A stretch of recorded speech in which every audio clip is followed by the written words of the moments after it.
हम इंतजार कर रहे हैं अटक के पुल के, वो अटक के पुल में इंतजार करेंगे। इंतजार कर रहे हैं कि वो आए लश्कर लेके।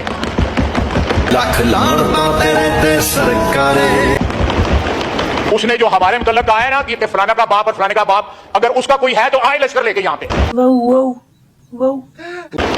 उसने जो हमारे मुतल्लक कहा है ना कि फलाना का बाप और फलाने का बाप, अगर उसका कोई है तो आए लश्कर लेके यहाँ पे।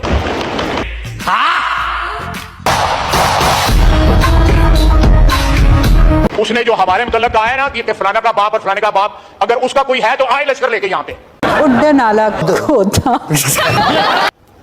मैं अल्फाज नहीं कराना चाहता। एक कदीम बाके खानी के मुंह वाली। आज चढ़ नहीं रही यार, ये मत समझ कि मैं पीकर बोल रहा हूँ।